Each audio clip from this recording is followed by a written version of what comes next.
Alright, good afternoon. I'd like to show you around our barely portable chicken tractor.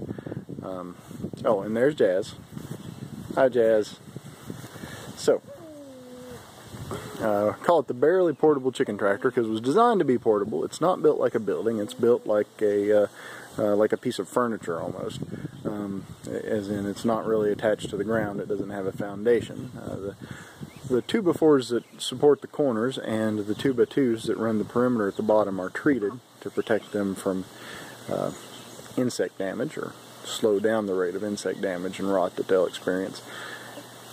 So our chicken tractor, like most chicken tractors, is comprised of a coop section and a chicken run section, a little miniature chicken run. And we know it's not big enough for them long term, but it's a place where they can, where they've always got a little bit of run wherever we put them.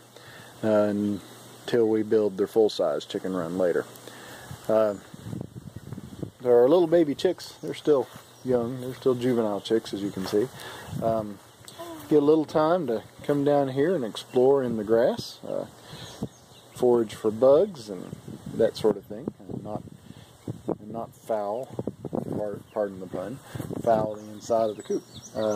My chickens are a little bit scared of me, so they'll just spend most of their time on the opposite side of the run from wherever I'm standing.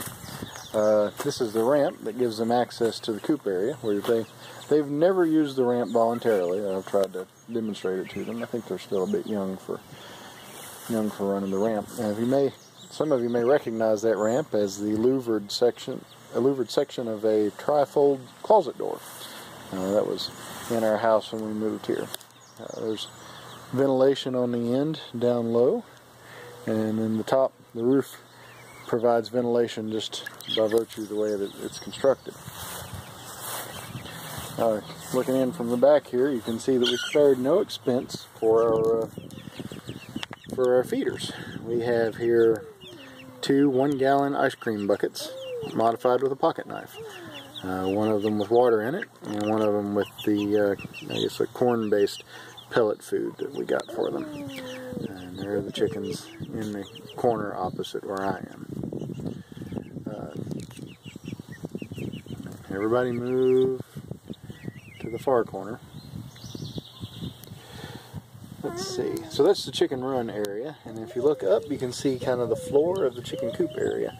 It's supported by 2x2s mostly, and then there's this one 2x4 that operates as a center support. That might make more sense once you see inside. The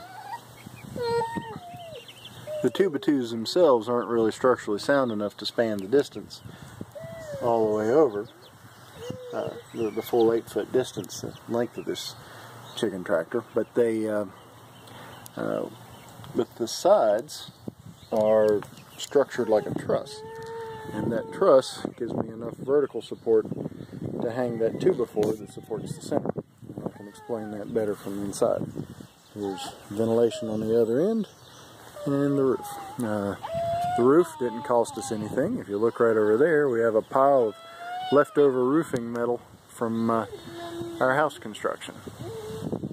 So we just used the leftover stuff from our house project. Hey everybody, look, Joe's home. And Jazz has crawled off the blanket just in time to get me in trouble. Okay, so here's the coop section. We have one big 2x2 access door for maintenance and chicken chasing. We haven't actually made a door for that yet. We've just got some chicken wire over the opening for the time being until we build a door. And then we have 2 nest box accesses which are completed. There are no nest boxes inside because our chickens are still young to care about nest boxes. As we go inside, we got pine needles for bedding. Why pine needles? Because we can get them for free. And you have to pay for other bedding materials like cedar shavings and that kind of thing. The inside of the coop is built like a truss. Like I said before, the walls are basically roof truss that support the roof, and they also provide the structure to hold up that middle support and keep the floor flat. There's the trap door where the chickens have access up and down. Of course, they've never gone through the trap door voluntarily, though I've thrown them through it a few times. Let's see, looking at the front, you can see the more complex truss that I had to build to accommodate the openings. And the natural wood, I just went and cut a tree down, a little, small, young tree, and used it for a roost. Because I heard somewhere that they like natural roosts.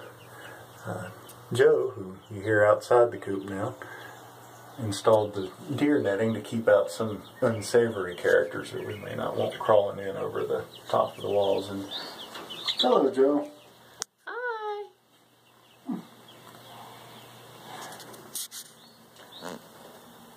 The floor we put in here is made of 4 removable panels. Basically, that means we cut our piece of plywood or a piece of OSB board into 4 2-foot panels and notched them to fit around the interior sections of the coop, and didn't screw them down, so we can pick them up and remove them if we need for cleaning, and just pick them up and dump them into the chicken run area if we need to, which I'm sure we'll do a lot.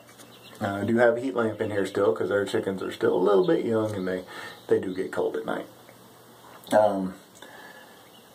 And that's about it for the interior.